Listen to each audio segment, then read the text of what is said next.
I don't wanna be stuck in the middle,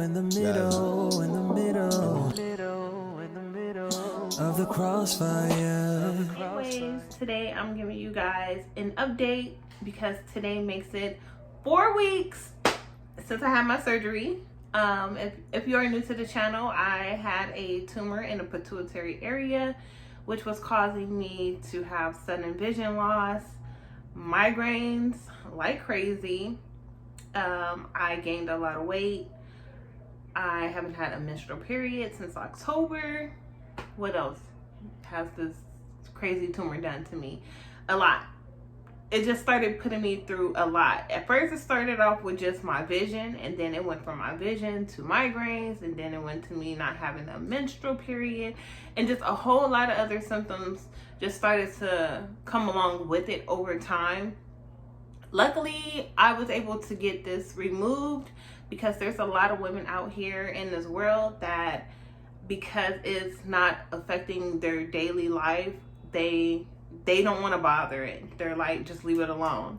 I think if it wasn't for my vision, they probably would have left me alone. So I was dealing with the tumor since October 2019, and on June 16th of 2020, they removed the tumor. So I dealt with the tumor for 8 months, which isn't long compared to how long others had to deal with the tumor. So how am I feeling 4 weeks after having surgery done?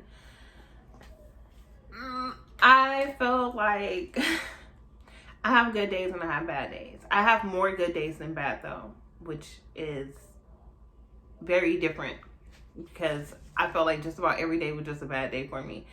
So they told me I was gonna have migraines for the next 4 to 6 weeks after surgery. It wasn't just because they removed the tumor, it's gonna suddenly remove the migraines. Like, no. I get a headache, but I don't get a headache until maybe like around 6 p.m. Around 6, 7 p.m. is when I start to get it. I can go the whole day without any headaches, and around 6, 7, I start to get it. It'll get tight right here in the middle of my forehead, or it feels like a head cold. So I take Tylenol, and that usually helps me out. And I just go to sleep anyways. I lost 5 pounds. I lost 5 pounds, y'all. I gained 20 pounds from this tumor. It said the symptom says you're either gonna gain or you're gonna lose weight. And I was cool for a minute. I was slowly gaining weight, but I felt like since January, February, it just started to come hard. Like, I just started to gain super quick and like a lot. And I had got up to 176, and I've never seen that number except for during pregnancy. So I was like, oh my gosh, because I've always been a twig all my life. And even after having Paisley, I was losing weight. I was going back to being a twig. And all of a sudden, October came around, and it was just like, nah, girl. I have to remind myself that I had surgery not too long ago, so I try not to overdo things because I'm so used to when I'm home, I get up with the baby in the morning, we eat. While she's eating, I'm cleaning, I'm, just taking care of the home.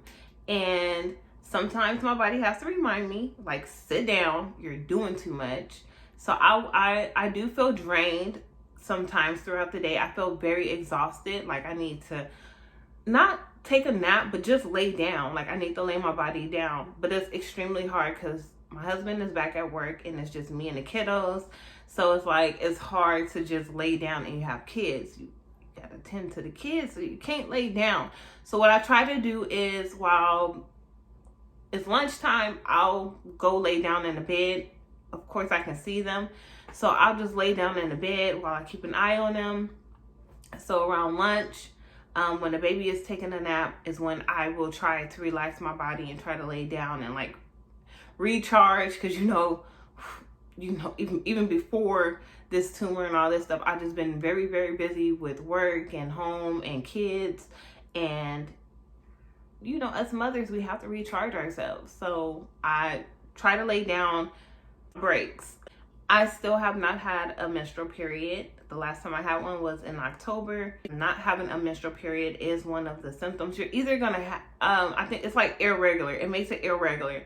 But mine's, I just have not had one at all. So I'm over here panicking because I just don't want to be out and about and then, oh, ta-da, I'm here, I'm back. Like, every day I pray, like, if I go somewhere outside the house, I'm like, please don't let this thing come while I'm outside. Please, Lord, don't let it happen to me. I don't want to be embarrassed. Like, please, even though it's life, it's what women go through. Another symptom that I did have was my milk supply like doubled. I was breastfeeding Paisley, but I wasn't breastfeeding her as much. So my milk supply was just like on demand. Like as she sucks, it was coming for her. I never got clogged up. I would be at work all day, no issues. But everything started happening in October, all of the symptoms. So the end of October was when I started clogging up. And I'm like, how is this possible? I don't even breastfeed the baby like that. If anything, I shouldn't have any milk. I couldn't even go 2-3 hours without her before I started clogging up. And then it got to the point where I started leaking milk. I will be out and about and your girl will be sitting there hurting and leaking. And Paisley was happy because she was like, ooh, you know, more milk for me. But I was over here like suffering, like just the pain from my breast getting clogged and me leaking, just disgusting. That stopped by the time I got home from the hospital. I wasn't clogged up, I wasn't hurting, none of that. Like they shriveled back down. So that went away. One thing that I have been dealing with that I am concerned about is me being so thirsty. Your girl is thirsty. I mean, I got water right here in my hand because I'm just so thirsty all the time. As a matter of fact, hold on y'all, because my mouth is getting dry from talking too much. Oh my gosh.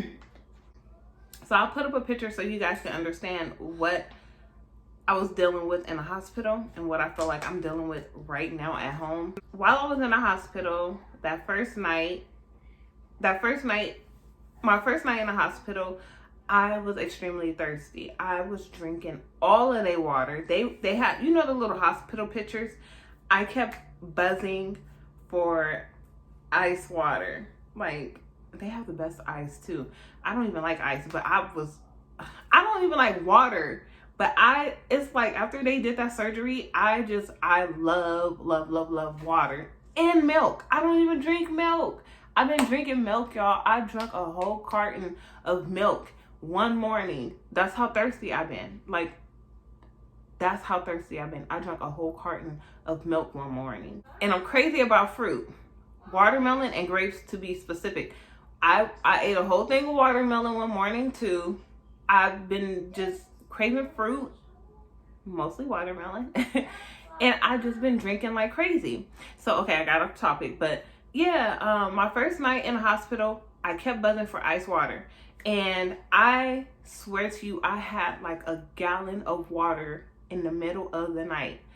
And I had a catheter in, so I didn't have to get up to go to the restroom. I noticed the nurse was coming in and she kept emptying the pouch that was collecting my urine. Every time she came in, she was emptying it out. And the next morning, she told me, she said, I'm a little worried because you have been using the restroom a lot. So I told her, I said, oh yeah, because I drank a lot of water. I've been drinking a lot of water throughout the night. So that's why. Because duh, you know, if you drink a lot, you're going to pee a lot. But she was saying I shouldn't be drinking like that. Like I'm thirsty. I'm always thirsty. And she said, I'm a little worried about that. So they checked my levels. They said something about my sodium wasn't looking too good, and I don't know. So basically they were trying to monitor me to see if I was a diabetic. I have never been a diabetic, not even during pregnancy, but from me being so dang thirsty and urinating so much, they were like, you know, we gotta monitor her, we can't let her go home. So that's why I was in the hospital for as long as I was. I felt like day 3 of me being in the hospital, I felt like I stopped drinking as much. I wasn't as thirsty. But now that I'm home, I am drinking a lot. I have to restock the refrigerator. That's one thing that I am worried about. I'm just worried about that. But I do have to see the endocrinologist so she can check my hormones, like monitor my hormones and all that type of stuff. Sorry, y'all. I forgot to close the video. But that's it for the update. Please subscribe if you haven't already. And I'll see you guys next time.